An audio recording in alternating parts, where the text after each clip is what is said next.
O que significa a palavra política? A palavra precisa ser entendida. Bom, a palavra política significa polis, vem de polis, né? Que é a ideia de cidade, de aglomeramento, de relacionamento comunitário. Então, quando nós falamos de política, nós estamos falando de organizações, ou a organização das nossas relações sociais. Nesse aspecto, entender política é entender como que nós nos relacionamos coletivamente. E aí, entendendo e pressupondo, inclusive, que enquanto indivíduos e grupos, nós temos afeições com algumas ideias, com alguns grupos, nós então formamos partidos, né? Não necessariamente partido político no sentido ideológico, partidário, que o pessoal usa aí, mas é a ideia de realmente de pessoas que têm mais afinidade com esta ou aquela atividade, né? Grupos que se organizam para poder atingir algumas melhorias sociais. Bom, a questão a ser definida, quando nós falamos sobre política, é quem deve decidir como devemos viver juntos. É isso que discute-se em política, ou chamada teoria política, né, que é o que nós estaremos tratando aqui nessa noite, teoria política e filosofia da política. Se você for pesquisar em alguns dicionários, alguns livros textos na área de política, sociologia ou de filosofia, eu recomendo que você vá primeiramente nesses dois verbetes, teoria política e filosofia política, para que você possa desenvolver melhor o assunto e os seus estudos, se caso você se interessar em fazer um estudo continuado. Então, quem deve decidir? Não é o que deve se decidir, mas quem deve decidir. E a partir então desse quem deve decidir, o modo como vivemos juntos, é que se começa a discutir as teorias políticas. Como cristãos, e aí agora deixando bem clara a nossa postura, nós assumimos que a associação política, ela é divinamente ordenada, sob a autoridade instituída por Deus. Então, a Bíblia ela não estabelece um programa político, a Bíblia ela não estabelece um sistema de governo político, embora historicamente você possa apontar para a monarquia no Antigo Testamento. Mas a monarquia não é um modelo permanente, tanto que ele foi transitório na história da redenção. Mas é importante nós lembrarmos que Deus ele estabelece princípios que são absolutos, são inegociáveis, tanto na relação indivíduo quanto na relação coletividade. Tanto enquanto indivíduo-família, indivíduo-sociedade, indivíduo-estado. É nessa relação, então, que nós precisamos definir ou dar a resposta a esse ponto. Quem deve decidir como devemos viver juntos? Nesse ponto. Bom, a nossa palestra, ela não abordará três assuntos. Nós já vamos começar aqui pelo que nós não falaremos, tá? Em primeiro lugar, nós não falaremos sobre o sistema de governo. Então, não vou discutir aqui sobre monarquia, parlamentarismo, democracia, nem anarquia ou qualquer outro sistema que possa se subdesenvolver a partir desses quatro mencionados aqui.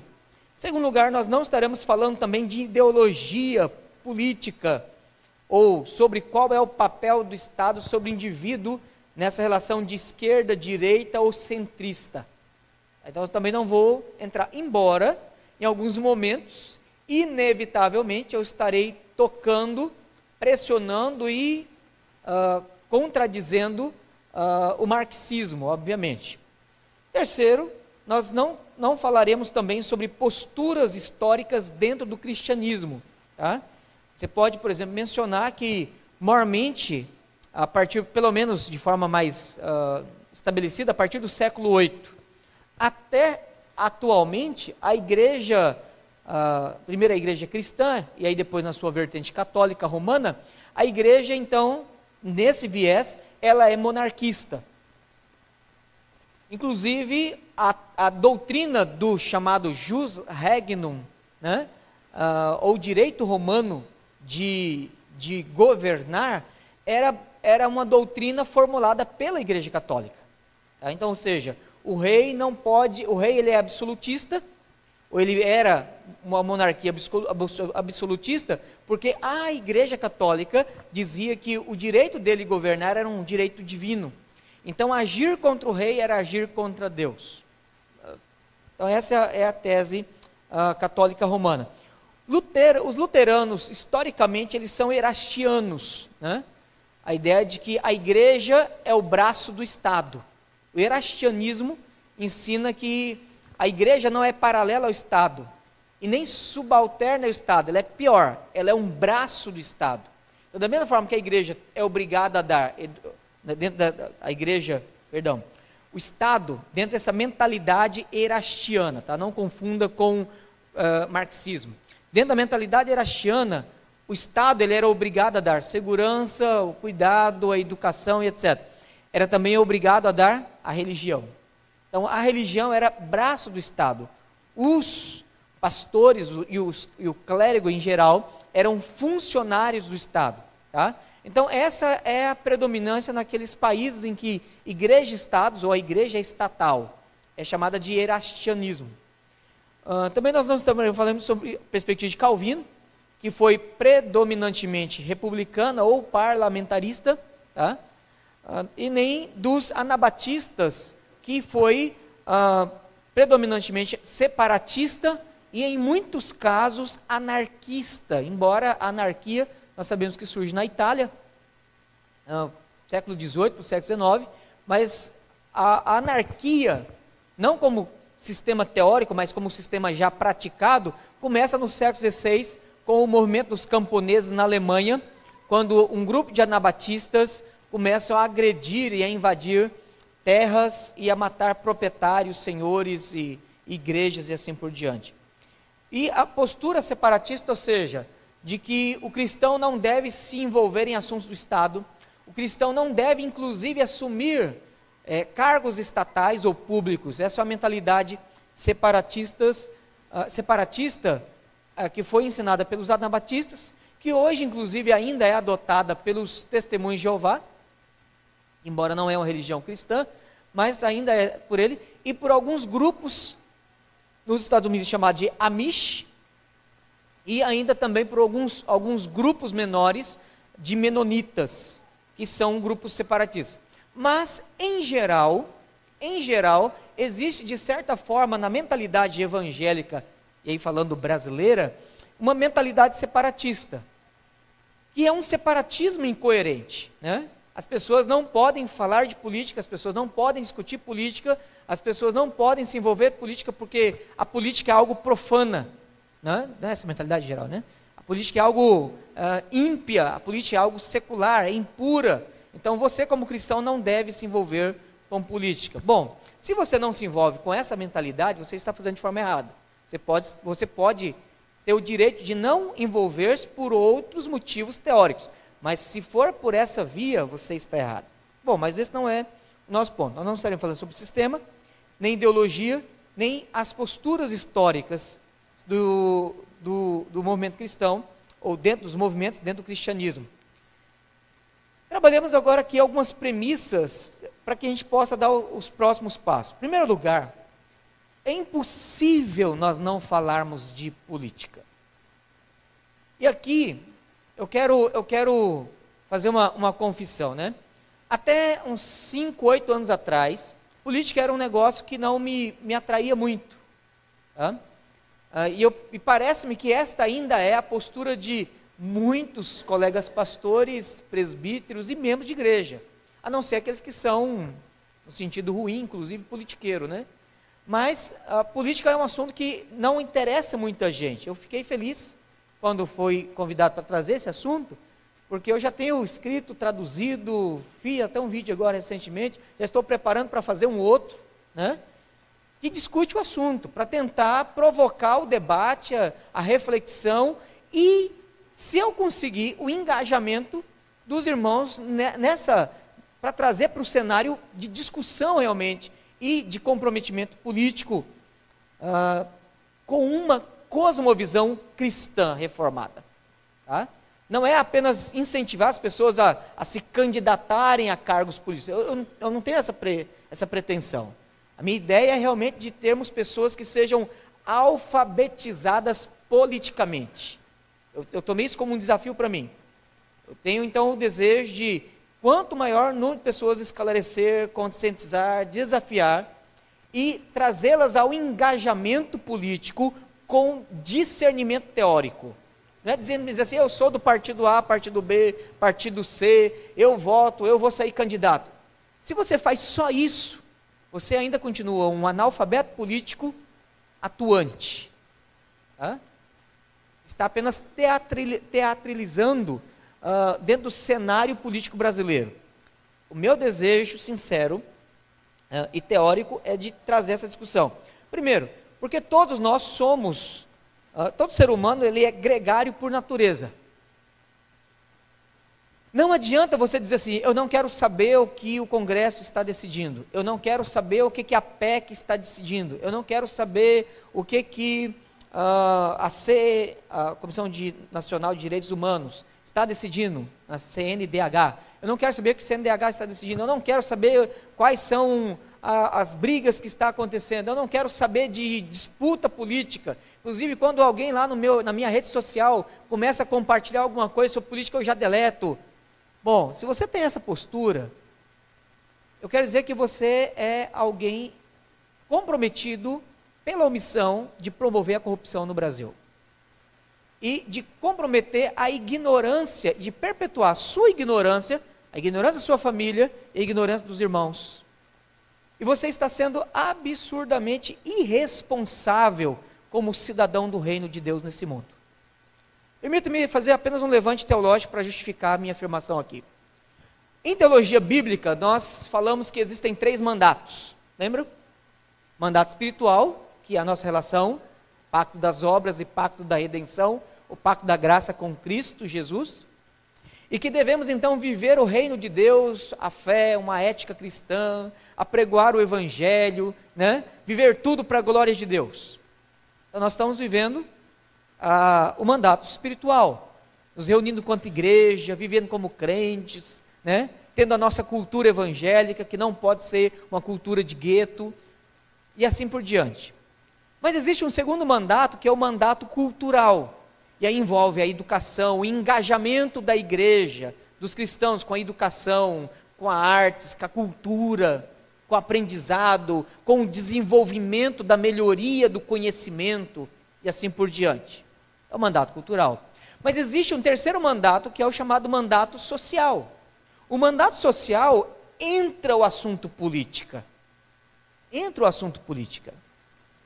Porque é no mandato social que nós então estaremos lutando por melhorias. É no mandato social que o tema justiça, liberdade, relacionamento igreja-estado, indivíduo-estado, relacionamento ricos e pobres, é neste mandato social é que estes assuntos eles são discutidos. Então, nós que somos reformados e que adotamos uma teologia bíblica reformada do pacto, da teologia do pacto, e que na teologia do pacto envolve as obrigações, os mandatos pactuais, que é o mandato espiritual, cultural e social, nós então nos engajamos espiritualmente falando, nós parcialmente nos engajamos culturalmente falando, porque a cultura evangélica, no máximo que nós temos hoje, está apenas criando-se mais uma opção na sociedade, a música gospel, né? O bar gospel, o teatro gospel, o filme gospel, e nós estamos virando então uma subcultura, né? E aí dança gospel e assim por diante, roupa gospel, loja gospel, moda gospel e tudo isso é uma subcultura, porque em vez de nós criarmos uma cultura que realmente seja influente a partir de uma cosmovisão cristã reformada, nós estamos apenas criando uma cultura de gueto. Mas quando nós vamos para o mandato social, a igreja ela tem pecado por omissão. A maioria de nós, se falar o que é direita e esquerda, alguém vai falar assim, não, mas a esquerda é a oposição. Esquerda não é oposição. Esquerda tem a ver com ideologia, não com posição ou situação. Não com o exercício ou não do cargo eletivo. Porque essa semana mesmo, agora conversando com alguém, a pessoa, quando nós tocamos no assunto, ela falou assim, não, mas não existe mais esquerda, porque o tal partido está no governo, né? Eu falei assim, não, meu querido, a questão é teórica, não é de situação ou de oposição.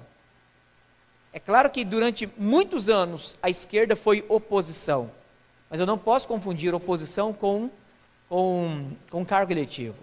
Esse é o ponto. Tá ok. Mesmo porque você tem esquerda que é oposição ainda. Esse é o detalhe. Bom, então o primeiro ponto que nós precisamos lembrar aqui é que o ser humano é gregário por natureza. Deus nos criou para vivermos em sociedade. E dentro desse padrão de sociedade, ele estabelece nesta relação pactual de Deus conosco, uma relação em que ele estabelece 3 mandatos: o espiritual, o cultural e o social. Dentro do viés, dentro do recorte social, mandato social, nós temos sim, senhor, a mesma responsabilidade. Da mesma forma que nós temos a responsabilidade de trazer os nossos filhos à igreja, e ensiná-los a orar, nós temos a responsabilidade de ensiná-los sobre política. É tão santo discutirmos em casa sobre política como nós discutimos sobre as histórias da Bíblia. É tão necessário nós falarmos sobre situações econômicas, de pobreza, de distribuição de riqueza, e como também lutarmos contra a corrupção dentro das nossas casas, e entre os nossos irmãos, como também nós falamos sobre a evangelização. Porque o que nós estamos fazendo é nada mais, nada menos que contrariando, capítulo 5 de Mateus, por favor, verso 13. Mateus 5, verso 13, o Senhor Jesus diz assim: vós sois o sal da terra. Se o sal vier a se tornar insípido, como lhe restaurar o sabor? Para nada mais presta, senão para, lançado fora, ser pisado pelos homens. É interessante que a palavra grega aqui para insípido é literalmente enlouquecido. Se o sal vier a tornar-se enlouquecido, ou seja, se ele perder a sobriedade, se ele perder o discernimento, se ele perder a sua capacidade de inteligência, ele não vai servir para nada. Se nós formos para esse extremo de alienação, e essa é uma das críticas que a igreja mais tem sofrido pelos teóricos opositores à fé cristã. Friedrich Nietzsche, ele dizia que a igreja tem mentalidade de rebanho. Tá? E isso não era um elogio. Quando ele dizia que nós tínhamos mentalidade de rebanho, ele está dizendo assim, ó, vocês são tudo cabecinha baixa, que um domina, fala, e vocês não conseguem enxergar mais do que um palmo à frente do seu nariz. E ovelha é um bicho burro. Então, sermos chamados por Friedrich Nietzsche, um ateu nihilista, e sermos chamados de mentalidade de rebanho, ele não estava nos elogiando. Se você pegar o próprio Karl Marx, ele, em seus escritos, ele várias vezes dizia que a religião ela é alienante. E a expressão famosa dele de a religião é o ópio do povo, ele estava realmente dizendo que a religião ela tende a tornar as pessoas alienadas, as pessoas vivem na fuga da religião. E aí, eu gostaria de dizer assim, mas pastor, orar é importante. Eu sei que orar é importante. Você está falando com um calvinista que tem absoluta convicção de que nós não podemos passar um momento sequer sem oração. Porque orar é sem cessar. Agora, a Escritura nos manda envolver na obediência desse engajamento de atuar socialmente, agir socialmente. A ação social da igreja, a ação social dos crentes, não é envolvendo necessariamente com partidos institucionais, mas é agir a partir de uma educação e conscientização do que é o desdobramento político local e nacional. É abandonarmos, ou melhor, é sairmos do nosso estado confortável de analfabetos políticos e termos entendimento das discussões, primeiramente entendimento teórico e também o entendimento da aplicação do que está acontecendo, inclusive no Brasil. Eu confesso para os irmãos que essa semana, lendo esses assuntos, preparando para essa palestra hoje, eu fiquei em alguns momentos angustiado. E uma das coisas que me veio à mente foi que, como é pesado ter conhecimento de algumas coisas que estão além da nossa competência. Porque são muito simples. O conhecimento, ele nos adquire discernimento. E quando você olha a realidade da sociedade, quando você olha então que existe uma agenda que não é nacional apenas, mas é uma agenda internacional, sendo realizada num desdobramento muito bem feito. Aí tem que tirar chapéu dos caras. E a gente fala assim, nós sabemos onde isso vai dar. Nós sabemos onde isso vai dar. Depois a parte, se você quiser me perguntar a respeito das eleições, dos resultados das eleições presidenciais desse ano, eu posso já te dar o resultado daqui a pouco. Mas eu não vou deixar isso ser filmado, para não influenciar o voto de ninguém. Mas vamos lá. Bom, essa é a primeira premissa. O homem, o ser humano, ele é gregário por natureza, porque Deus o criou para que ele possa viver o mandato social. E o mandato social envolve também o trabalho político, ou engajamento político, discernimento político. Martin Lloyd Jones, falando sobre esse assunto, ele adverte contra 3 perigos comuns dos cristãos. São 3 posturas comuns entre cristãos que creem na Bíblia, que estão comprometidos com as Escrituras. A primeira postura é defender o status quo. Deixa eu explicar isso aqui em dois sentidos bem claros. Cristãos defender o status quo pode ser feito de formas diferentes, inclusive tanto por quem tem tendência à direita, quanto por quem tem tendência a ser de esquerda. Tá? Em primeiro lugar, defender o status quo pode ser defender o partido de situação, ou defender a situação de oposição, defender o discurso do oprimido. Então isso aqui é uma fraqueza muito comum no meio cristão. Ele não consegue enxergar além, ele não consegue discernir além de um palmo do seu nariz, e ele então se envolve apenas a respirar a poeira no qual ele está envolvido. E essa poeira lhe tira a capacidade de enxergar além, porque ofusca-lhe a visão. Outra forma de cometer este mesmo pecado que Lloyd Jones nos adverte, de defender apenas o status quo, é também a situação em que cristãos podem olhar para a classe média e dizer assim, olha, eu vou apenas defender a classe média, ou aquelas pessoas que são mais abastadas e vivem uma vida confortável, ou defender até aqueles que são mais ricos, e dizer, olha, é essa a situação da sociedade. E nesse momento que eu quero dizer, não é esquerda ou é direita que é a postura de um cristão. Esse é o grande problema. Não é uma questão de ser de esquerda.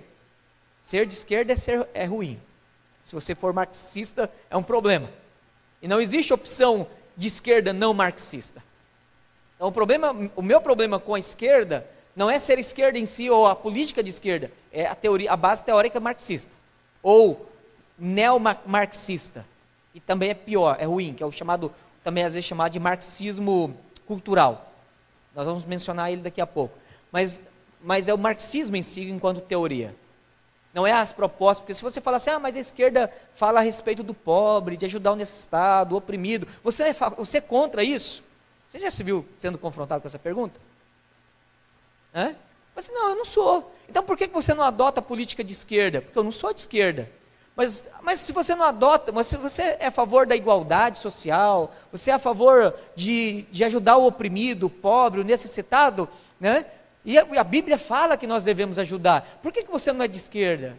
Meu querido, a minha questão de não ser de esquerda, não é porque eu não concorde e não queira obedecer a Bíblia, que manda eu fazer essas coisas. A grande questão é, eu não concordo com a base teórica que te faz fazer essas coisas. Ou que diz que você faz essas coisas, que na verdade não faz. Esse é o ponto.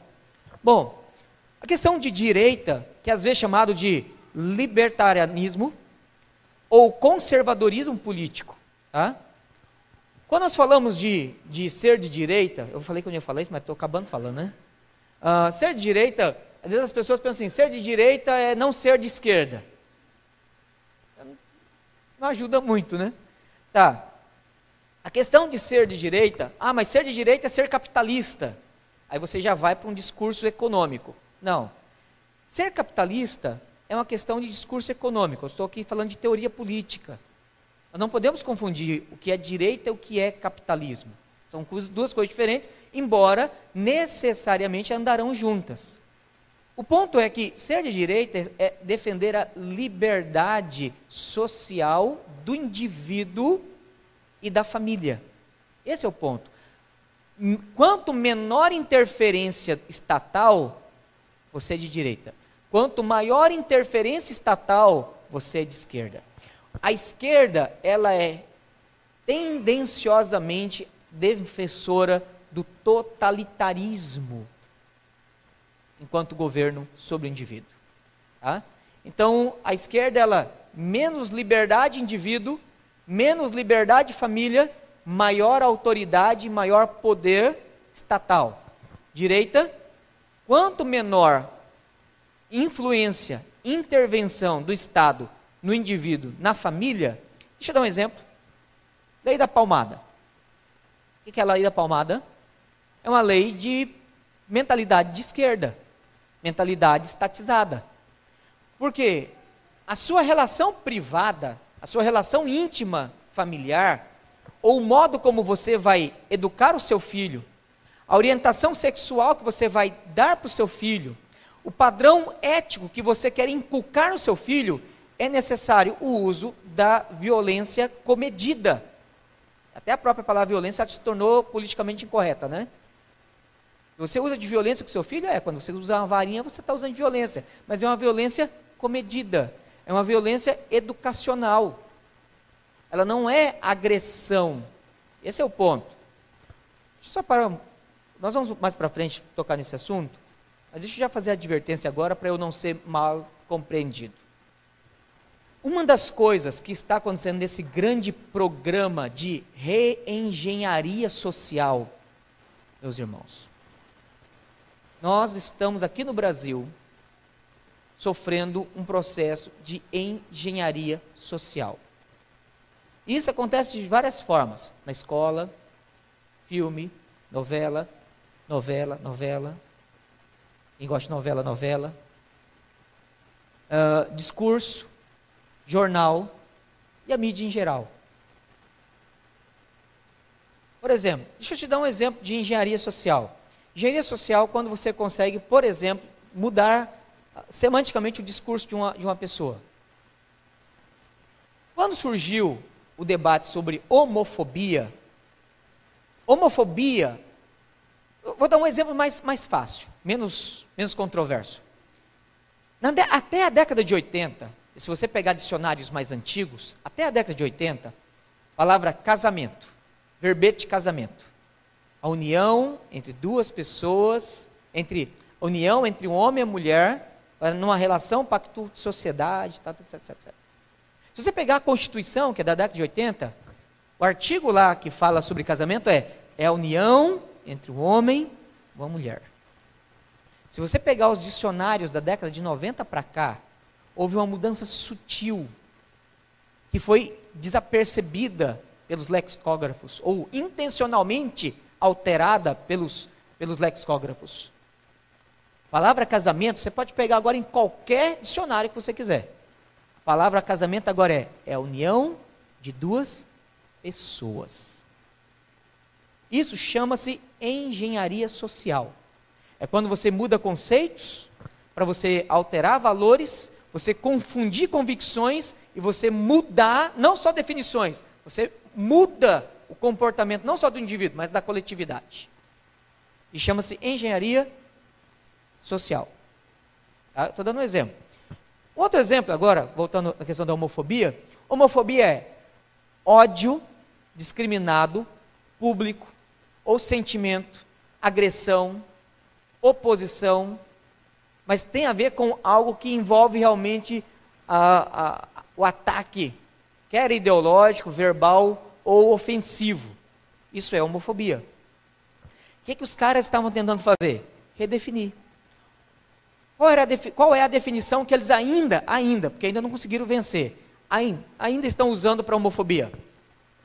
Homofobia é qualquer discordância da opção sexual. Perceberam o problema?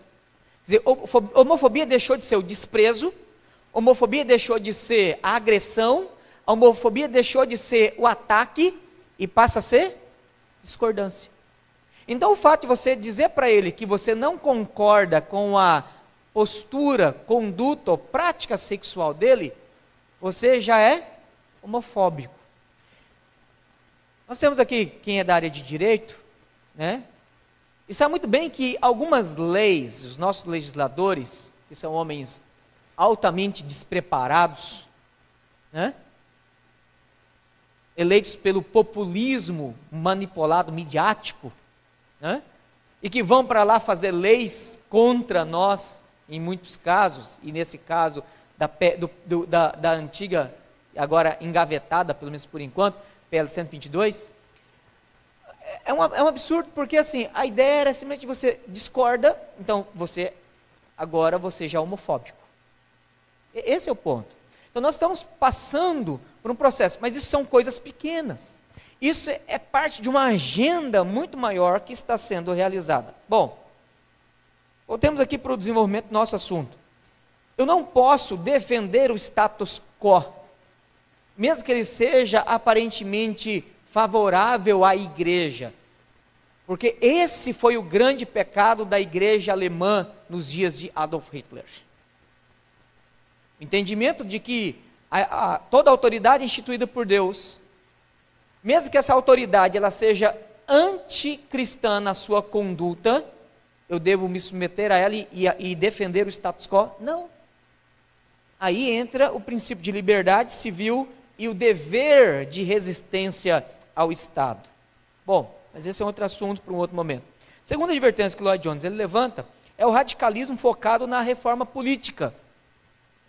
Toda vez que a gente fala em reforma política, ou eu ouço alguns políticos discursando a respeito de reforma política, eu fico preocupado, especialmente na atual conjectura.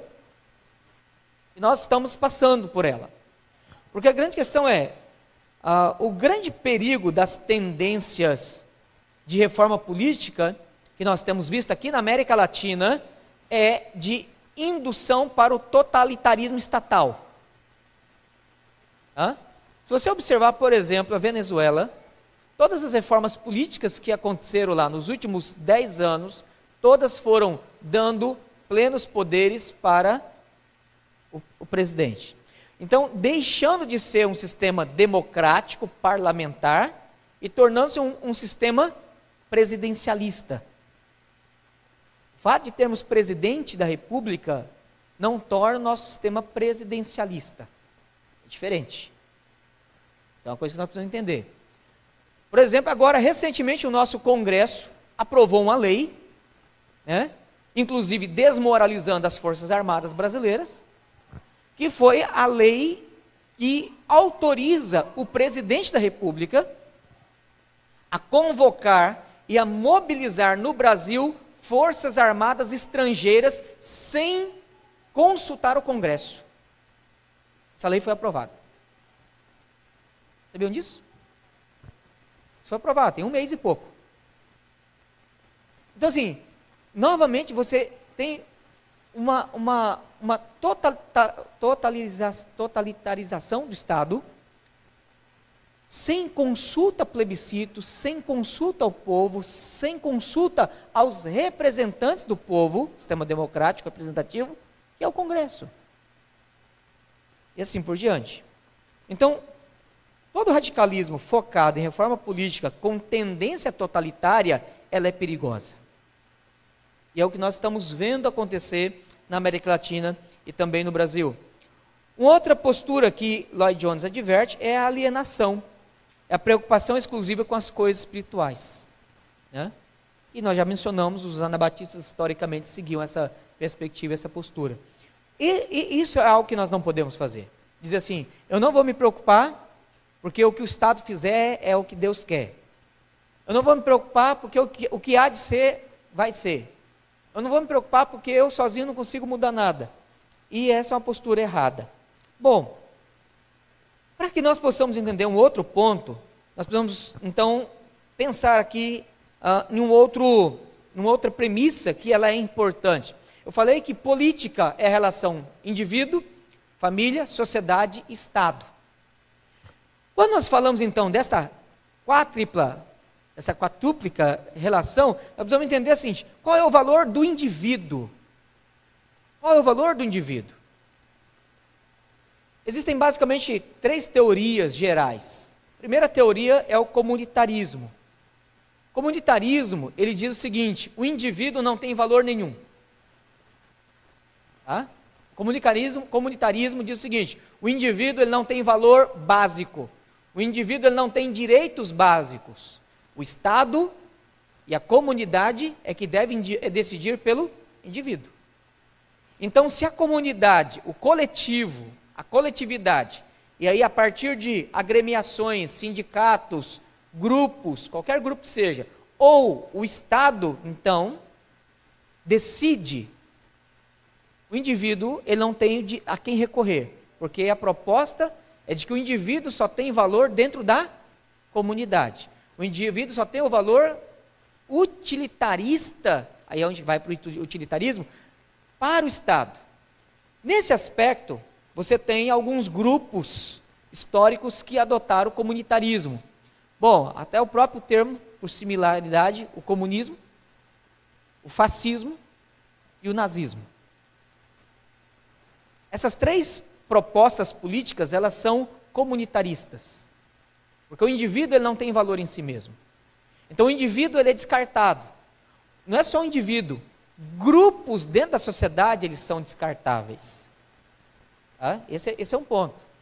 Então, desde que aquele grupo não sirva para o Estado, desde que aquele grupo se oponha ao Estado, desde que aquele grupo seja um peso para o Estado, desde que aquele grupo ele não favoreça a política de Estado, ele é descartável. E aí, o processo de descarte pode ser por indiferença ou pode ser por eliminação. Tá? Esse é um ponto que nós precisamos pensar. Segunda proposta do valor do indivíduo é o chamado individualismo. O individualismo, ele diz o seguinte: o indivíduo ele tem necessidades básicas e o indivíduo ele tem direitos básicos. Os direitos básicos envolvem ir e vir, exprimir pensamento, agremiação, direito à vida inerente e assim por diante. Isso é o individualismo. Mas pastor, agora há pouco você não falou na palestra do feminismo, que um dos problemas do feminismo é o individualismo? É, mas é o individualismo aplicado à relação familiar. Porque eu não posso pegar a tese individualista e aplicar a relação de gênero ou aplicar a relação família. Então o problema não é a tese individualista, é a má utilização da tese. Porque a tese individualista ela diz o seguinte, que o indivíduo ele tem valor em si mesmo, ele tem direitos básicos e ele tem então o privilégio de decisão. Mas ainda, tanto o comunitarismo quanto o individualismo, ambos os grupos teóricos têm pontos de verdade e têm pontos de prejuízo. Né? Por exemplo, se você pegar o comunitarismo, eu já mencionei, o Estado ele é absoluto. E o absolutismo estatal, ou totalitarismo estatal, ele gera ditadura. Esse é um problema. Só que o individualismo, ele gera, no estado mais extremo, anarquia. E no estado menos, instabilidade estatal. Bom, qual é a tese, então, que nós, como cristãos, adotamos? Se na sociedade, nas bases teóricas, você só tem os dois, você precisa ser guiado não por um ou por outro. Você precisa ser guiado por um princípio básico chamado imagem de Deus. Como cristão, eu não sou obrigado a fechar com o individualismo ou com o comunitarismo. Como cristão, eu tenho um princípio que sobressai sobre eles, que é a Escritura dizendo, o indivíduo, ele é a imagem de Deus. como imagem de Deus, ele tem o aspecto do individualismo, que é, ele tem valor em si mesmo, ele tem direitos básicos e ele tem deveres básicos. E aí ele também absorve do comunitarismo a ideia de, como imagem de Deus, ele não é um indivíduo isolado da família, da sociedade e do Estado. Porque ele precisa viver o mandato social, o mandato cultural e o mandato espiritual. Então ele tem valor em si mesmo, mas uma funcionalidade de valor progressivo na relação família, sociedade e Estado. Então não há negação. Por isso que em alguns momentos você vai dizer, eu concordo com o individualismo, mas nesse momento eu concordo com o comunitarismo. Nessa tese eu concordo com o discurso de pessoal que é de esquerda, que o Estado, ele precisa cuidar do pobre, que o rei precisa cuidar do pobre, que é o que o Antigo Testamento falava. Mas se você falar assim, mas nesse momento eu creio que o Estado não pode intervir, porque nas chamadas teorias contractualistas, ou do contrato social, o grande ponto é, deixa eu resumir ela aqui de forma muito simples. Se o Estado, ele tem o dever, a palavra dever está sendo usada aqui de forma mais absolutista, tem o dever de dar educação, segurança e saúde para a família e as famílias, sociedade, por que o Estado agora não tem o direito de intervir na saúde, na segurança e na educação familiar? Esse é o ponto. O que nós estamos vivendo hoje é esse totalitarismo, em que o Estado ele diz, eu vou sustentar, eu vou educar e eu vou dar. Só que eu posso falar se você pode bater ou não no seu filho. Só se eu posso falar se você pode ou não mudar de sexo. Só que eu vou falar ou não o modo como a polícia vai te proteger ou não. Ou a justiça vai ser com você ou não. E o Estado então pega a prerrogativa a partir daí. O Estado falando do governo. Esse é o problema da teoria contractual. Aí nós precisamos entendê-la para que a gente não faça nenhuma besteira. Bom, aí onde entra aqui, o que eu estou falando é, qual é o poder do Estado? Nós falamos do poder do indivíduo. O indivíduo, ele tem, nós precisamos então olhar para ele a partir da mentalidade cristã, de que ele é a imagem de Deus, e que ele tem valor enquanto indivíduo, direitos enquanto indivíduo, mas ele só tem valor funcional enquanto comunidade. Porque a Bíblia diz lá em Romanos capítulo 14, ninguém vive para si mesmo e ninguém morre para si mesmo. Não é isso que Paulo fala aos Romanos capítulo 14? Então não existe individualismo absoluto, ou só individualismo, ou só comunitarismo. Nós cremos na imagem de Deus, que tem direitos e deveres inerentes e básicos, mas que nesta relação social torna então mais nobre e enriquecida. Bom, qual é o poder que o Estado tem? Eu não vou ler, por causa do nosso tempo, mas eu recomendo que você leia, eu ia ler algumas partes do livro do Abraham Kuyper, Calvinismo. E antes que você pense que esse livro aqui vai falar sobre os 5 pontos do calvinismo, ele não fala. Ele fala do calvinismo enquanto cosmovisão. Tá? E um dos capítulos em que Kuyper fala de calvinismo como cosmovisão, é o capítulo que ele vai tratar sobre política, calvinismo e política. Então, se você quer ter uma mentalidade política reformada, bíblica, eu recomendo que você leia, pelo menos, o capítulo deste livro que trata a respeito do assunto. Tá? É o melhor. Ele é muito didático, numa linguagem muito clara. Eu tinha separado para ler alguns pontos, mas nosso horário já está avançando ali. Eu não vou me deter nisso. Então, eu vou passar a tarefa para vocês lerem depois. Especificamente, as páginas 98 a 104 desse livro aqui, tá? Bom, mas a pergunta ainda fica, quando o Estado abusa do poder, né? Porque ele tem poder. A pergunta é, qual é o poder do Estado? Qual é o papel do Estado? Deixa eu dar uma resposta aqui, e talvez quem entende um pouco mais de política vai falar assim, então você é conservador, né? Biblicamente falando, o que a Bíblia fala a respeito do poder do Estado é o poder da espada. o principal poder do Estado, o principal dever do Estado é o poder da justiça.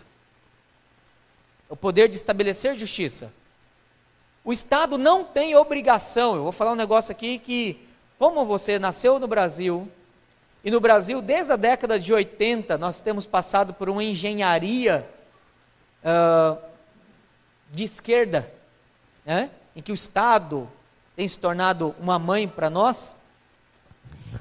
Biblicamente falando, o Estado, a Bíblia diz que o Estado não tem obrigação de dar educação, saúde e nem a segurança particular. Esse é um ponto. O que o Estado ele deve fazer, biblicamente falando, é promover justiça. A segurança, ela é individual. Deixa eu ir por parte. Vamos por parte. Primeira parte, o Estado não é obrigado a dar educação. A educação, ela é pressuposta, não só biblicamente, mas dentro da história do protestantismo, uma responsabilidade dos pais e da igreja. Inclusive, quando as Belgrade Science, os primeiros missionários chegaram no Brasil, a mentalidade era de colocar ao lado de uma igreja o quê? Uma escola. Porque os nossos pais protestantes que trouxeram a fé reformada para o Brasil, a mentalidade deles era: a responsabilidade educacional não é do Estado, é da igreja. Porque a educação é um ato político. A educação forma o indivíduo para a sociedade. E a igreja não pode preocupar-se em ensinar apenas Bíblia. Ela precisa formar o indivíduo enquanto no seu relacionamento civil. Esse é o ponto. Segundo detalhe, o cuidado de saúde é um cuidado que, de fato, as igrejas trabalham com os hospitais também. A responsabilidade de a igreja formar associações, de liderar associações, não a igreja, mas membros da igreja, e os membros da igreja em construir hospitais evangélicos, que são particulares, mas que trabalham com filantropia diante daqueles que não podem pagar, e não dever do Estado. Aí você, mas e a justiça, pastor? Quem tem que prover justiça não é o Estado? Sim, a justiça, não a segurança pública. Porque dentro da perspectiva, a ideia é de que cada indivíduo, ele tem o direito a ter arma. A arma que ele tem em casa é o exercício da sua legítima defesa. E a sua legítima defesa lhe garante que a sua vida, a sua família, o seu patrimônio está defendido por ele e pelos seus vizinhos. E aí entra o princípio da vida e da morte. Não é pecado matar, desde que seja em legítima defesa. Não é quebra do sexto mandamento. Esse é o ponto. Então nós precisamos entender, nesse aspecto, nós criamos muito mais problema, adotamos a estrutura que hoje nós estamos, e que ela é hoje praticamente irreversível, como nós nela estamos, e até mesmo isso que eu estou trazendo aqui para discutir para vocês estão dizendo, pastor, eu nunca ouvi isso aí, ou eu nunca pensei isso dessa forma. Mas essa é uma mudança de paradigma a longo prazo. Você fala, mas isso existe em algum país? Sim. É só você olhar os países de tradição protestante. A prática deles é essa. Sabia que na Suíça não existe exército? Eles contam, eles se orgulham, no bom sentido, de ter um exército de mais de 500 mil homens. E é praticamente toda a população masculina da região de língua alemã, leste do cantão leste da Suíça. Porque o cantão oeste, que é de língua francesa, eles aderiram, sob influência da França, à mentalidade desarmamentista. Deixa eu só dar um dado histórico. Durante a Segunda Guerra Mundial, o grande exército alemão está limite geográfico com a Suíça, eles decidiram invadir a Itália e pegar Mussolini. E decidiram invadir todo o sul da Europa. E eles teriam que passar dentro da Suíça. É um paizinho desse tamanho, menor que Rondônia. Eles não passaram. Eles não passaram. Por questão muito simples. Porque lá, todo indivíduo, ele tem um fuzil em casa. Todo homem, ele serve o exército. O serviço lá do exército é obrigatório. Todo homem serve o exército. Quando ele dá baixa no exército, ele leva para casa a roupa, o coturno e o SIG Sauer, que é o fuzil .40 usado no exército suíço. E lá eles fazem coleção em casa. Uma família suíça tem de 5 a 15 armas. Uma única família, média, do cantão alemão. Então, eles não têm preocupação. Aí o índice de criminalidade lá é 0. Inclusive, um país minúsculo foi temido pelo próprio Hitler, porque ele sabia que cada homem daquele tinha capacidade de munição suficiente para vencer qualquer investimento do exército alemão dentro da Suíça. Mas esse é um detalhe. Bom, vamos pular aqui que nós já estamos passando para a história e não é o nosso assunto aqui. Essas são algumas coisas, irmãos, que nós precisamos parar para pensar. Precisamos parar para pensar porque, por exemplo, a própria mentalidade desarmamentista é parte de uma engenharia social que o governo está tentando impor sobre nós. Eu recomendo que você vá para o YouTube e assista um documentário chamado História do Desarmamento. Você descobrirá que os países no século XX que se envolveram com a prática, com a política do desarmamento, nada mais foi do que a tentativa de tornar o cidadão fragilizado para aumentar o poder do Estado, usando nele então o totalitarismo, e produzir massacres em alta escala na sociedade. Só isso. Mesmo que isso não aconteça, você tem uma sociedade totalmente fragilizada diante do Estado. Em última análise, se você tem uma arma em casa, mesmo que não seja para um bandido, que seja para um governador tirano. Porque senão nós estaremos totalmente entregues à mão do Estado. Bom, a resposta é, qual é o poder do Estado? De justiça. Porque é nessa hora em que duas pessoas que têm arma se desentendem, que o Estado intervém. É na hora em que acontece algo que é crime, é que o Estado intervém. A intervenção estatal, ela é para manter ordem, e não para prover algo que o cidadão deveria prover para si mesmo. Nós estamos sendo programados, ou melhor, a sociedade brasileira está sendo programada a uma mentalidade de vitimização, a uma mentalidade de voluntariado, em que é um voluntariado em que se promete bolsas e regalias, e é uma mentalidade de bolsa cartão para um monte de coisa. Talvez você que critica bolsa, o cartão bolsa família, bolsa prisão, bolsa um monte de coisa, mas você não acha ruim quando algum desses benefícios chega a você ou alguém da sua família ou da sua igreja. Então nós precisamos dizer para as pessoas que elas precisam aprender a trabalhar, elas precisam aprender a ser empreendedoras, que é algo que ainda é possível em nosso país. Tá?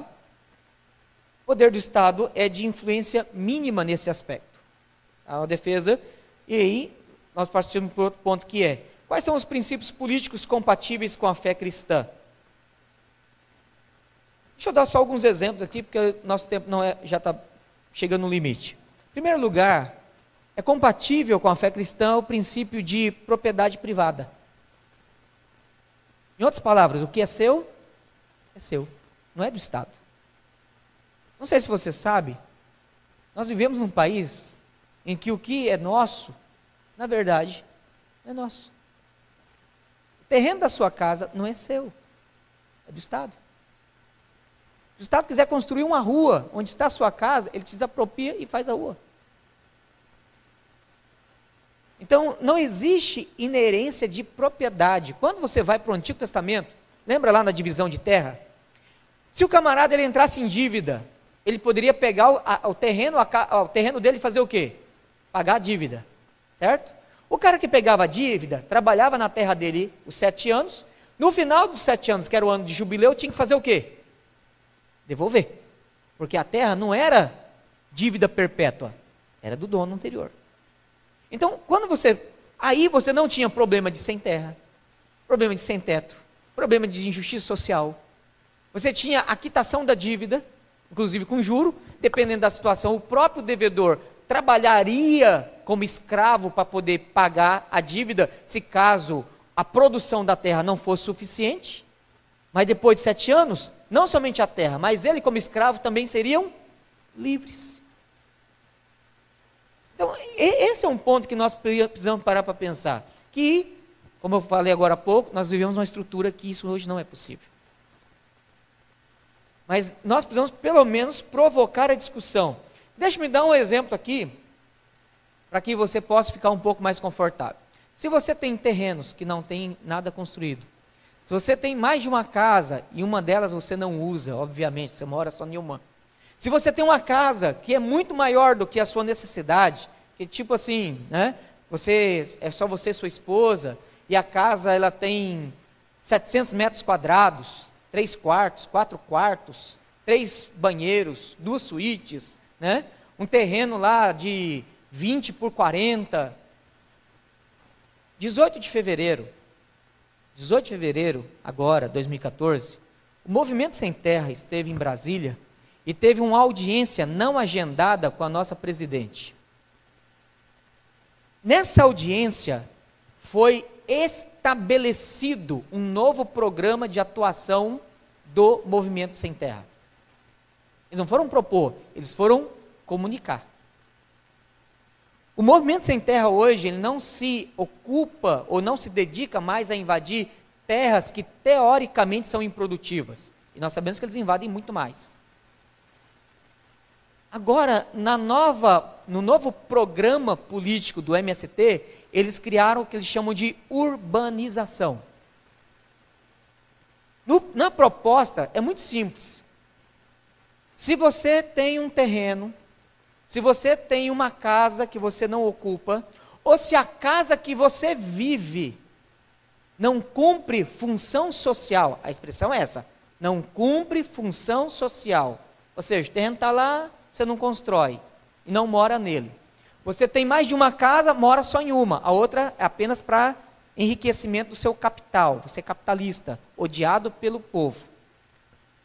Então, ou você tem uma casa que excede as suas necessidades e você tem várias partes da casa que não exerce função social, esses caras podem ir lá, tomar de você, tomar não, a palavra é apropriar-se.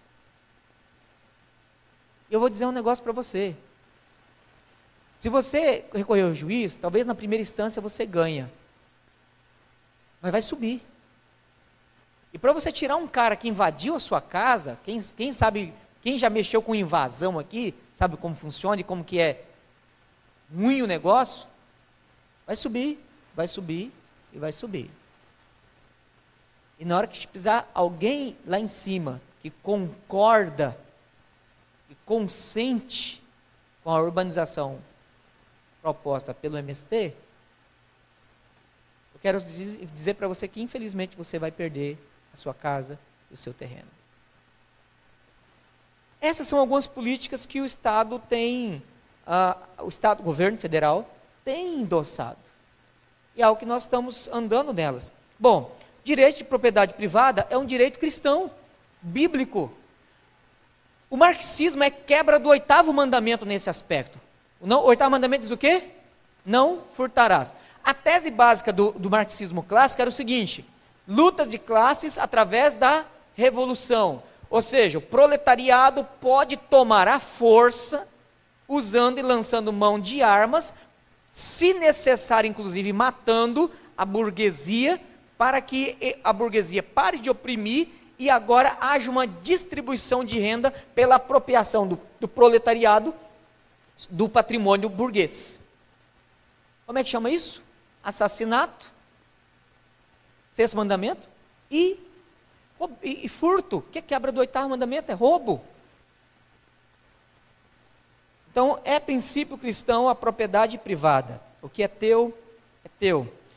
Ainda, é princípio cristão, bíblico, liberdade de pensamento e expressão. A Bíblia nos diz que nós devemos falar o que queremos e o que pensamos, com temor ao Senhor. A única coisa que nos restringe é o temor de pecar contra Deus.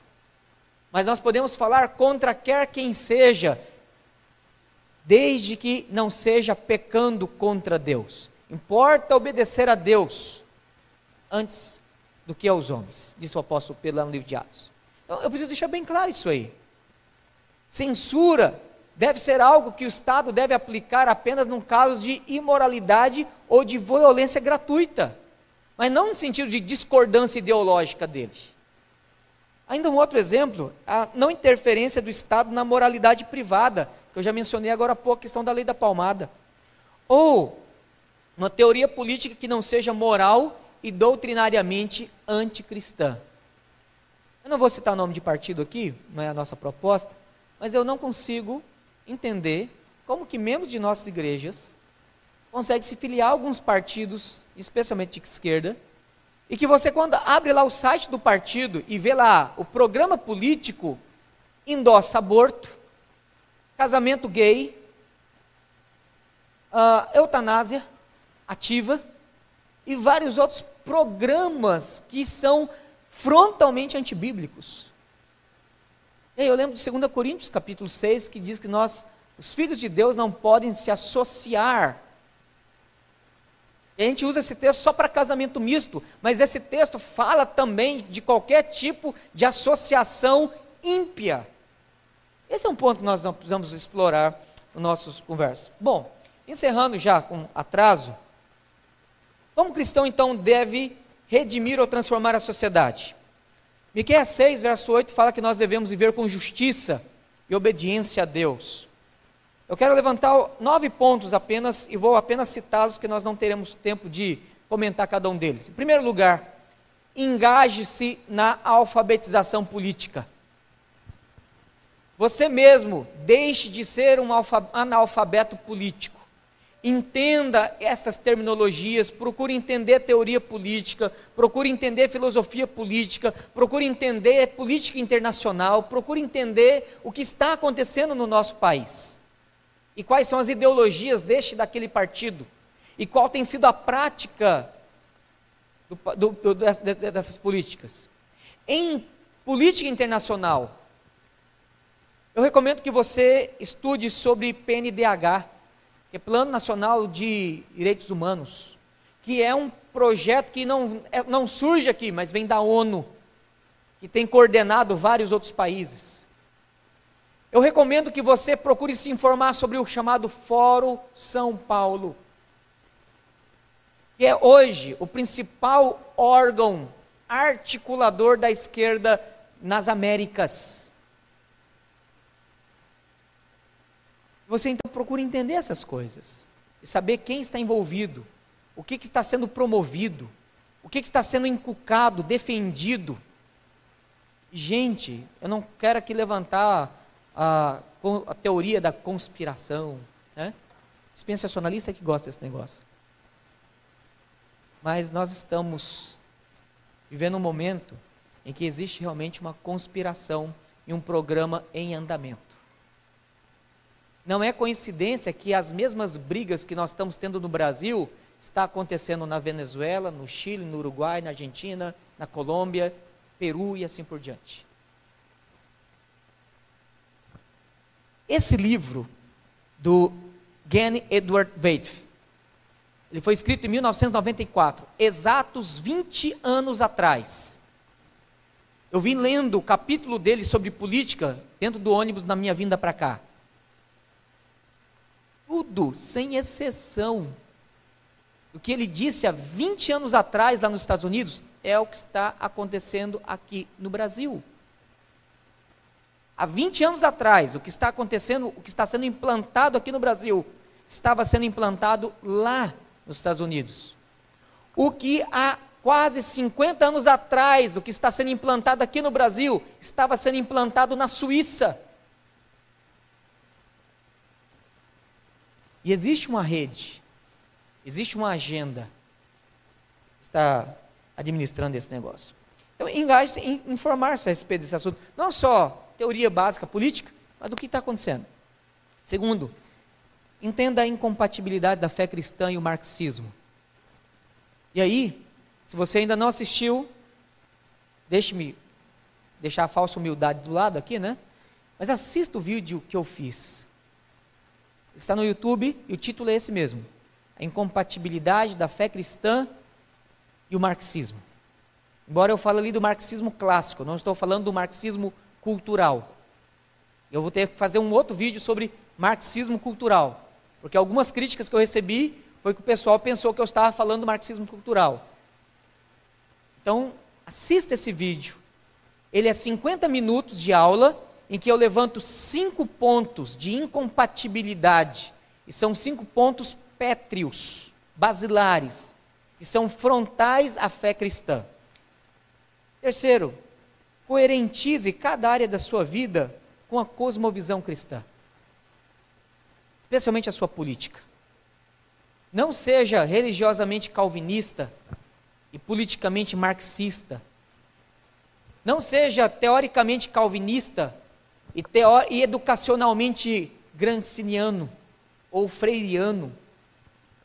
Não seja teoricamente calvinista e politicamente liberal. Nós precisamos entender, irmãos, que existe uma relação. O que torna o sal puro é a coerência de elementos e não a mistura de elementos. O sincretismo sempre adultera e prejudica. Quarto lugar, atitude de prudência e discernimento diante das ideologias políticas e políticas sociais. Especialmente aí a CDHN, Comissão de Direitos Humanos e Minorias, que adotam a chamada PNDH, ou Plano Nacional de Direitos Humanos, e que desce desde o Estado Federal, Governo Federal e as municipalidades. E, inclusive, as reuniões de municipalidades que acontecem em Brasília. Discutem sobre direitos humanos, cotas raciais, feminismo lascivo, legalização de aborto, legalização de drogas como a maconha, agenda gay, legalização de apropriação de terras, terrenos e casas, política antifamília do modelo judaico-cristão, início de perseguição religiosa. Inclusive, esta semana, a dona Luísa Erundina, não precisa lembrar o partido que ela é, que está como relatora da Comissão de Direitos Humanos e Minorias, declarou que o CDHM, Comissão de Direitos Humanos e Minorias, estará abrindo investigação contra as igrejas que favoreceram os militares contra o movimento socialista da década de 60 e 70. Alguém pode dizer assim, vai ser só uma investigação de alguns grupos isolados. Esse é o primeiro passo. Então nós teremos daqui a uns dias pastores sendo chamados, pastores sendo processados, pastores sendo acusados, igrejas, e começou. Então, bem-vindo ao primeiro passo da perseguição. Ok. Atualize-se sobre o que está acontecendo nos movimentos sociais. Saiba o que está acontecendo. Você ouviu falar de um movimento? Leia. Alguém mandou no seu e-mail? Leia. Alguém mandou na sua rede social? Leia. Vá em algum site, busca, leia. Informe-se do que está acontecendo nos chamados movimentos sociais. Sexto, criação de associação a partir de famílias. Isso é um negócio que nós não temos. Deixa eu dar um exemplo rapidinho. No Canadá existe uma associação da Igreja Cristã Reformada Canadense para a Política. Chama isso mesmo. Associação da Igreja Reformada Canadense para a Política. A denominação paga um grupo, uma comissão de pessoas, paga, sustenta tempo integral.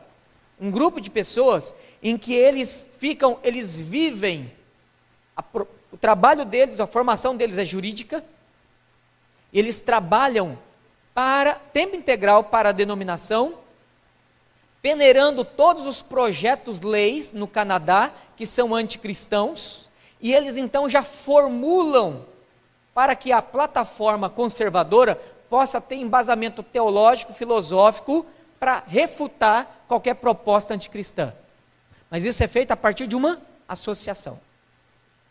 Isso é algo que nós precisamos pensar em fazer, aqui no Brasil. Ainda, e agora realmente encerrando, entender a relação e articulação das ideologias que estão acontecendo aqui no Brasil.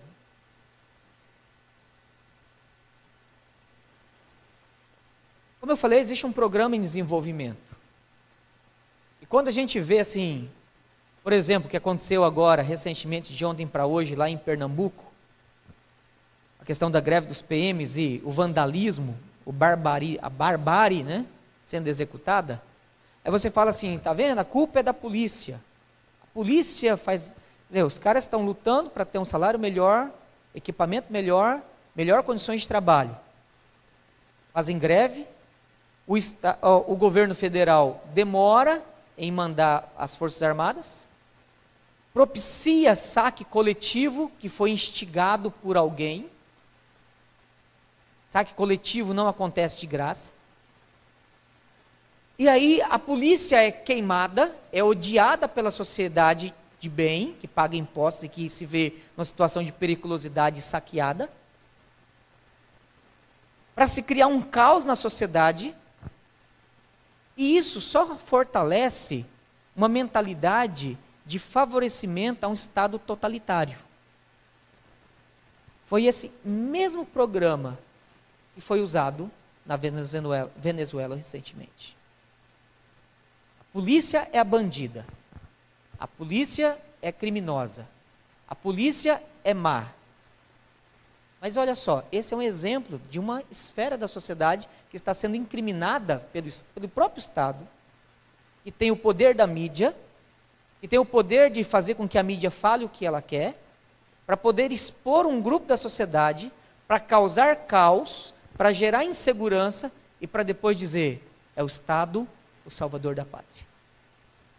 Isso leva a uma mentalidade de totalitarismo. A gente chama popularmente de ditadura.